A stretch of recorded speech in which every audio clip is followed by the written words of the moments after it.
Ya, manusia itu apabila mereka diberikan oleh Allah, dinikmatkan, dikasih kenikmatan harta, manusia itu ketika diberikan kesenangan, mereka langsung menyimpulkan, Rabbi akroman, Allah itu memuliakan aku. Wa ma idza mabtalahu faqadara alaihi rizquhu fayaqulu rabbi ahanan. Kalau ada manusia diuji dengan kesempitan dan kesulitan, maka manusia itu suka berkata, Rabbi ahanan, sesungguhnya Robku itu menghinakanku. Kalla. Allah lalu berkata pada ayat yang ke-17, enggak kayak gitu.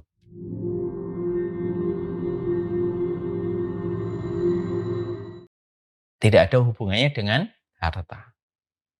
Di mana hadis ini sebenarnya poin yang ketiga pada hadis ini itu mencoba untuk meluruskan kembali narasi yang berkembang pada hari ini dan meluruskan kembali pemikiran-pemikiran mayoritas masyarakat hari ini. Yang berpikir bahwasanya tanda Allah itu kalau baik sama kita dan menginginkan kebaikan untuk kita, maka Allah pasti memberikan kepada kita harta yang banyak. Hadis ini mencoba untuk mementahkan semua teori dan pemikiran yang semacam itu. Karena Allah menyampaikan, karena Rasulullah menyampaikan di dalam hadis ini, "May yuridillahu bihi khairan yufaqihu fiddin."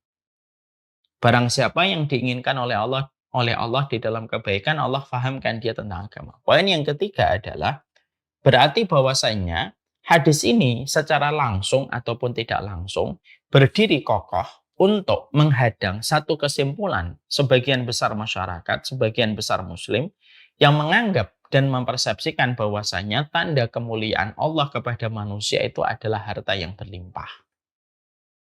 Nah, jadi hadis ini diletakkan oleh Rasulullah gitu untuk mementahkan semua pemikiran-pemikiran ya yang mengatakan bahwasanya harta itu merupakan sumber keridhaan Allah kepada manusia ketika Allah berikan berlimpah kepada fulan dan fulan.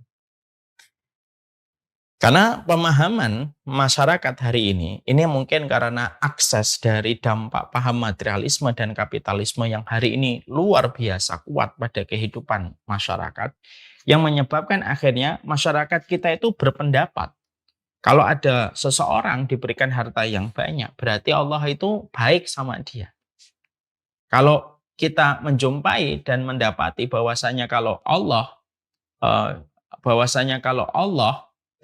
kalau Allah memberikan kepada manusia itu adalah harta yang sedikit, berarti bahwasanya Allah itu tidak ridho kepadanya. Ini kan sebuah kesalahan fatal. Ini merupakan sebuah kesalahan di dalam berpikir yang harus diluruskan. Dan Rasulullah SAW meluruskan dengan sebuah hadis yang sangat indah. Ma yuridillahi bihi khairan yufaqihu fiddin. Barang siapa yang Allah inginkan di dalam kebaikan, maka sesungguhnya Allah akan pahamkan dia tentang agama. Ya. Ini pula yang Allah sampaikan di dalam surat Al-Fajr ketika Allah menyampaikan kepada manusia. Ayat yang ke-15 dan ayat yang ke-16. Fa'amal insanu idza mabtalahu rabbuhu fa'akramahu wa na'amahu fayaqulu rabbi akraman. Ya, manusia itu apabila mereka diberikan oleh Allah, dinikmatkan, dikasih kenikmatan harta, manusia itu ketika diberikan kesenangan, mereka langsung menyimpulkan, Rabbi akroman, Allah itu memuliakan aku. Wa ma idza mabtalahu faqadara alaihi rizquhu fayaqulu rabbi ahanan. Kalau ada manusia diuji dengan kesempitan dan kesulitan, maka manusia itu suka berkata, Rabbi ahanan, sesungguhnya Robku itu menghinakanku. Kalla. Allah lalu berkata pada ayat yang ke-17, enggak kayak gitu. Jadi memang tidak ada hubungannya harta itu diberikan berlimpah karena Allah ridho, dan tidak ada hubungannya sama sekali Allah sempitkan kita dengan ujian-ujian kehidupan, diberikan kesulitan, sulit mendapatkan rezeki itu karena dosa. Enggak juga. Ya.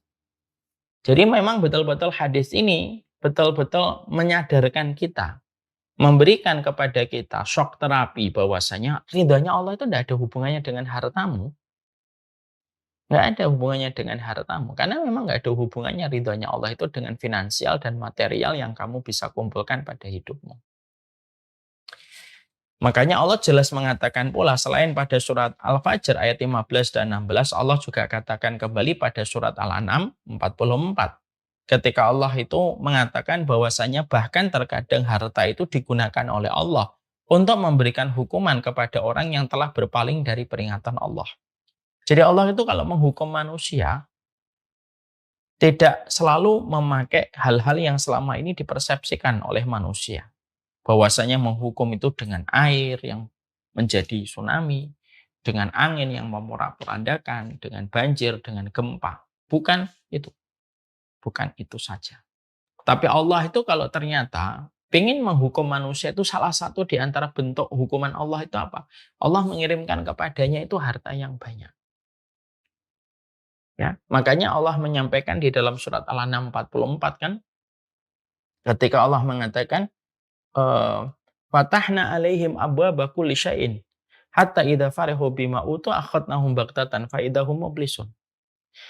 Allah menyampaikan pada surat Al-An'am di mana awal ayat ini dimulai dalam pemberitaan falamma nasu ma dzukiru bihi. Falamma nasu ma dzukiru bihi.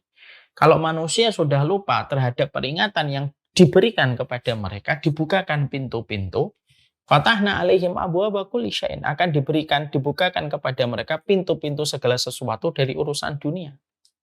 Jadi asalnya dunianya 2 menjadi 5, dari 5 jadi 10, dari 10 jadi 20, dari 20 menjadi 30.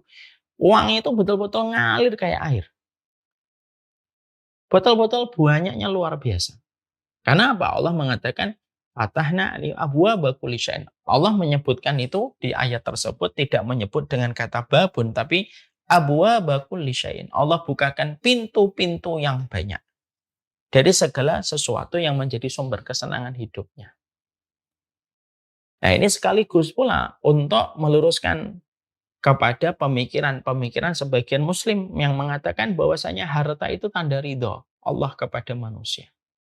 Makanya manusia sering sekali berkata kalau mendapatkan harta banyak, lalu dia akan menyimpulkan Allah sedang baik sama kita.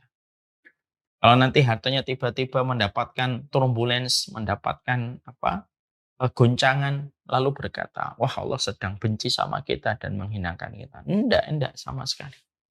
Karena di situ kita mendapati poin yang penting betul. Bahwasannya yang kita jumpai pada poin yang ketiga. Ridhonya Allah itu tidak terletak pada hartamu dan tidak usah engkau banggakan. Ya. Tidak usah yang kaya itu merasa diberi nikmat, tidak usah pula bahwasanya mereka yang miskin diberikan oleh Allah kehinaan. Yang kaya belum tentu mulia, yang miskin belum tentu hina. Yang kaya belum tentu Allah ridhoi, yang miskin belum tentu Allah murkai. Ini supaya kita mengembalikan konsep kita berpikir pada kehidupan itu sesuai konsepnya sunnah, bukan sesuai dengan konsepnya kapitalis dan materialis. Kalau konsepnya materialis dan kapitalisme ya tentunya setiap yang bertambah hartanya ya berarti bertambah kualitas dalam hidupnya. Hadis ini berdiri kokoh untuk mementahkan konsep itu.